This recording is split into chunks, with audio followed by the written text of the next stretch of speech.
আসসালামু আলাইকুম। আশা করি সবাই ভালো আছেন, আমরাও ভালো আছি। মিঠু কিচেনে আবার একটি নতুন রেসিপি নিয়ে চলে আসলাম। আমাদের আজকের রেসিপি হবে মজাদার গাজরের পায়েস। তো এখানে আমি হাফ কেজি পরিমাণ গাজর নিয়েছি। গাজরটাকে এখানে একটি গ্রেটারের সাহায্যে গ্রেট করে নিয়েছি। এই ছোট্ট ফাঁকাটা দিয়ে আপনারা চাইলে বড় ফাঁকাটা দিয়ে করে নিতে পারেন।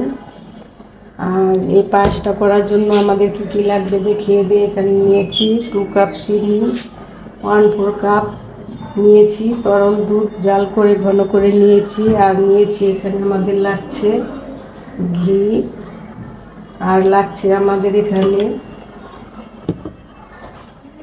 কিশমিশ, বাদাম কুচি, তেজপাতা, এলাচ, দারচিনি। আর অবশ্যই ঘিটা দিয়ে তৈরি করার চেষ্টা করবেন। আর নিয়েছি কিছুটা স্বাদ মতো লবণ। তো শীতকালীন গাজর এখন বাজারে প্রচুর পাওয়া যাচ্ছে। এই গাজরটা দিয়ে অনেক আইটেম তৈরি করে খাওয়া যায়। তো পায়েসটা কিভাবে তৈরি করব চলুন চুলায় চলে যাই পায়েসটা তৈরি করার জন্য।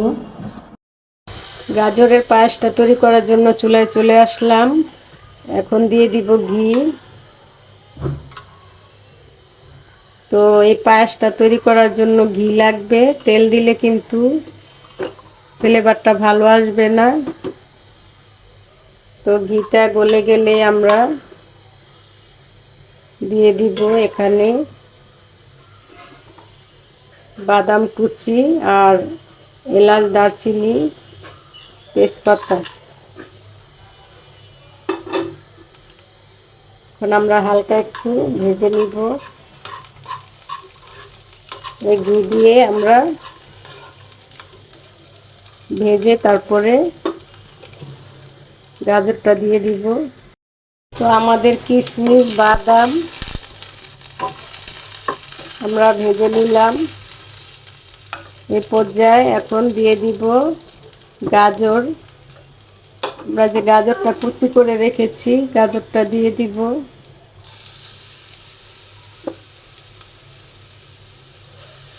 তো এখন গাজরটা সম্পূর্ণ এভাবে দিয়ে দিচ্ছি। তো আমাদের গাজরটা দেওয়া হয়ে গিয়েছে। এই পর্যায়ে আমরা চিনিটাও এর সাথে দিয়ে দিব। দুধটা পরে অ্যাড করব।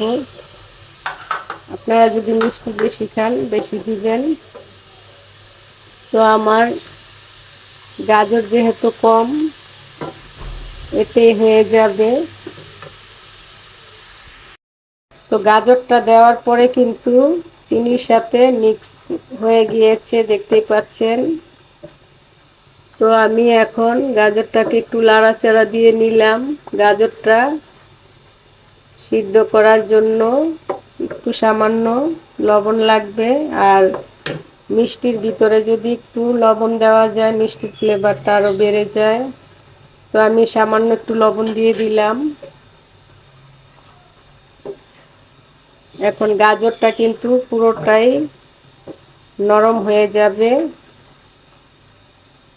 তো আরেকটু সিদ্ধ হয়ে গেলে আমরা দুধটা দিয়ে দিব। আর দুধটা দিলে কিন্তু গাজরের কালারটাও হালকা হয়ে যায়। এখন যেমন গাঢ় আছে তখন আর গাঢ় থাকবে না, একটু হালকা হয়ে যাবে। তো আরেকটু মজে গেলে আমরা দুধটা দিয়ে দিব। তো আমাদের গাজরটা কিন্তু কিছুক্ষণ জাল করে নেওয়ার পরে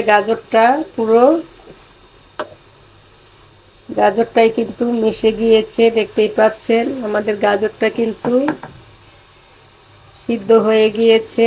এখন এই পর্যায়ে আমরা দিয়ে দিব লিকুইড দুধ। আমি জাল করে নিয়েছি,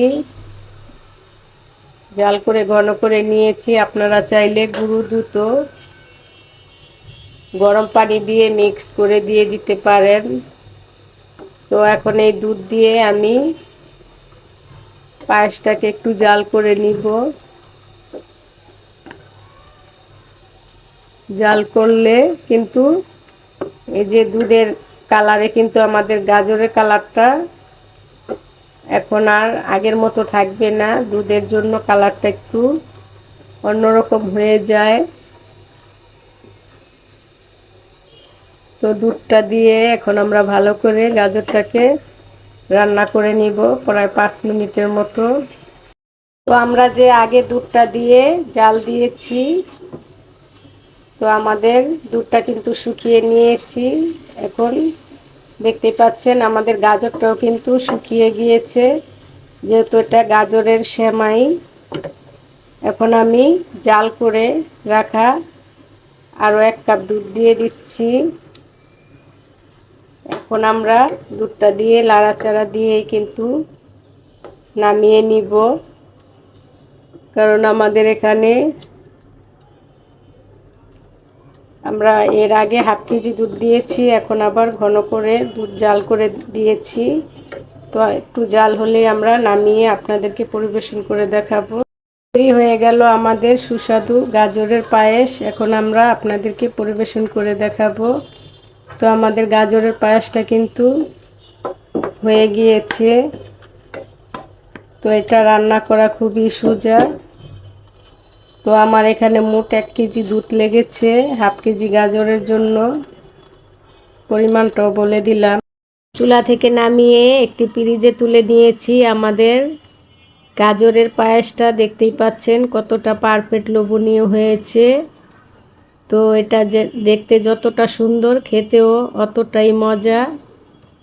তো আমি উপর দিয়ে বাদাম দেইনি, আমি একবারই বাদামটা দিয়েছি, আর উপরে দিয়ে দেখতেই পাচ্ছেন কিছুটা কিশমিশ দিয়েছি।